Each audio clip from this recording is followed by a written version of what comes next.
ক্লায়েন্টের সাথে healthy relationship maintain করে, তাদেরকে কমফোর্টেবল ফিল করায়, আর কখনো স্টাফ কম থাকলে ও নিজে এসে কাজ করে।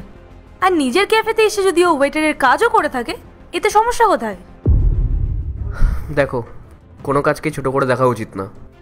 যদি নিজের কাজের জন্য ঝাড়ু পোছাও করতে হয় না, তবে সেটাও করে নেওয়া উচিত। আর রইল পড়ে টাকার কথা, টাকা তো বেঁচে থাকার একটা অংশ। গাড়ি চালানোর জন্য যেমন পেট্রোলের প্রয়োজন হয়, ঠিক তেমনই মানুষের সার্ভাইভ করার জন্য টাকার দরকার হয়। আর মানুষ টাকা পয়সার জন্য কাউকে মনে রাখে না। মানুষ যদি মনে রাখে তাহলে সেটা তাদের বিহেভিয়ার আর তাদের চরিত্রের জন্যে। ছাড়ো রাহুল, এরা কিভাবে বুঝবে? এদেরকে আমি কয়েক বছর ধরে চিনি। এরা না সামনের মানুষের পোস্ট দেখে তাদেরকে জাজ করে। আগেও এমন ছিল, এখনও এমন আছে, চিপ আর mannerless. Payel, I am really sorry. আমি তোমাকে আর রাহুলকে মিসজাজ করেছি। আমাদের অনেক বড় ভুল হয়ে গেছে। প্লিজ আমাদেরকে ক্ষমা করে দাও। হ্যাঁ পায়েল, প্লিজ তোরা কিছু মনে করিস না। তুই তোমার বন্ধু।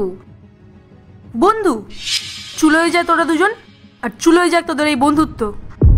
এটা আমার হাজবেন্ড জানা সত্ত্বেও তোরা দুজন ওকে আমার সামনে অপমান করছিলি, আর তারপরেও তোরা ভাবছিস আমি তোদের সাথে বন্ধুত্ব কন্টিনিউ করবো? হা হা, সো ফানি। গোপাল, এরা দুজন যেখানে যেতে চায় ওদেরকে সেখানে ছেড়ে দিয়ে এসো। ঠিক আছে। রাহুল, আজ আমি ফ্রি আছি। তুমি বলছিলে না আমায় শপিংয়ে নিয়ে যাবে? চলো।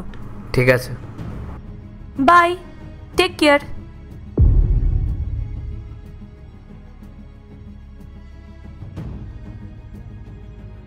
স্যার, ম্যাডাম, চলুন।